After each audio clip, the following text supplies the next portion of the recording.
ನಾಳೆ ಹಾಸನದಲ್ಲಿ ನಡೀತಕ್ಕಂಥ ಕಾಂಗ್ರೆಸ್ ಪಕ್ಷದ ಜನಕಲ್ಯಾಣ ಸಮಾವೇಶಕ್ಕೆ ಕಾಂಗ್ರೆಸ್ ಪಕ್ಷದ ಎಲ್ಲ ತಯಾರಿಗಳು ಕೂಡ ಆಗಿದೆ.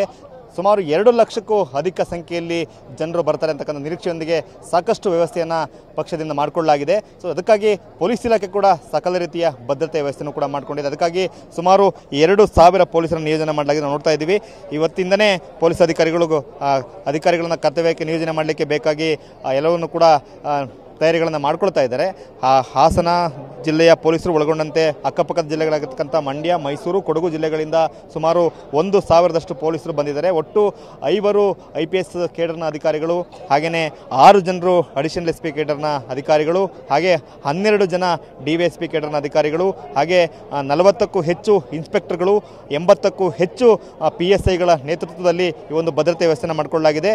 ಕೇವಲ ಹಾಸನ ಜಿಲ್ಲೆ ಮಾತ್ರ ಅಲ್ಲ, ಏನು ಕೊಡಗು, ಮೈಸೂರು, ಮಂಡ್ಯ, ಚಾಮರಾಜನಗರ, ಚಿಕ್ಕಮಗಳೂರು ಜಿಲ್ಲೆಯಿಂದಲೂ ಕೂಡ ಸಾಕಷ್ಟು ಸಂಖ್ಯೆಯಲ್ಲಿ ಜನರು ಬರ್ತಾರೆ.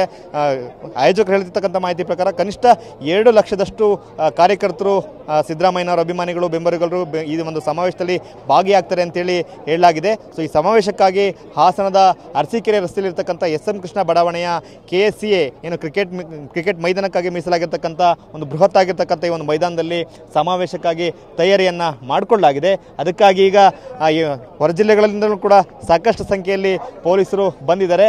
ಈಗ ಮೈಸೂರಿನ IGP ಆಗಿರ್ತಕ್ಕಂಥ ಬೋರ್ಲಿಂಗೆ ಅವರ ನೇತೃತ್ವದಲ್ಲಿ ಪೊಲೀಸರಿಗೆ ಒಂದು ಬ್ರೀಫಿಂಗ್ ನಡೀತದೆ. ಅಂದರೆ ನಾಳೆ ಯಾವ ರೀತಿಯಾಗಿ ಭದ್ರತೆ ವ್ಯವಸ್ಥೆಗಳನ್ನು ಮಾಡಿಕೊಳ್ಬೇಕು, ಸಾಕಷ್ಟು ಸಂಖ್ಯೆಯಲ್ಲಿ ವಾಹನಗಳು ಬರ್ತವೆ, ಹಾಗೆ CM ಆದಿಯಾಗಿ ದೊಡ್ಡ ಸಂಖ್ಯೆಯ ಗಣ್ಯರು ಬರ್ತಾರೆ, ಸಚಿವರುಗಳು ಬರ್ತಾರೆ, CM ಬರ್ತಾರೆ, ಹಾಗೆ ಕಾಂಗ್ರೆಸ್ನ ಹಲವಾರು ಮುಖಂಡರುಗಳು ಬರ್ತಾರೆ.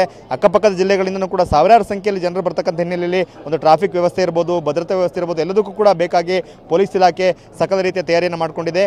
ಈಗ ಹಾಸನ ಜಿಲ್ಲೆಯ SP ಅವರಾಗಿರ್ತಕ್ಕಂಥ ಮೊಹಮ್ಮದ್ ಸುಜಿತ್ ಅವರ ನೇತೃತ್ವದಲ್ಲಿ ಈಗ ನಾಳೆ ಯಾವ ರೀತಿ ಭದ್ರತೆ ವ್ಯವಸ್ಥೆಗಳು ಇರಬೇಕು ಅಂತಕ್ಕಂಥ ನಿಟ್ಟಿನಲ್ಲಿ ಸೂಚನೆಗಳು ಕೊಡ್ತಕ್ಕಂಥ ಪ್ರಕ್ರಿಯೆ ಕೂಡ ಆರಂಭ ಆಗಿದೆ. ಒಟ್ಟೆ ನಾಳೆ ಮಧ್ಯಾಹ್ನ 12 ಗಂಟೆಗೆ ಈ ಒಂದು ಸಮಾವೇಶ ಆರಂಭ ಆಗುತ್ತೆ. ಅದಕ್ಕಾಗಿ ಹಾಸನದ ಈ ಒಂದು SM ಕೃಷ್ಣ ಬಡಾವಣೆ ಇರತಕ್ಕಂಥ ಈ ಒಂದು ಬೃಹತ್ ಮೈದಾನದಲ್ಲಿ ಸಿದ್ಧತೆಗಳನ್ನು ಕೂಡ ಮಾಡಿಕೊಳ್ಳಲಾಗಿದೆ. ಆ ಸಮಾವೇಶದ ಹಿನ್ನೆಲೆಯಲ್ಲಿ ಪೊಲೀಸ್ ಇಲಾಖೆ ಕೂಡ ಭದ್ರತೆಗಾಗಿ ಸಕಲ ರೀತಿಯ ತಯಾರಿಯನ್ನು ಮಾಡಿಕೊಳ್ತಾ ಇದೆ.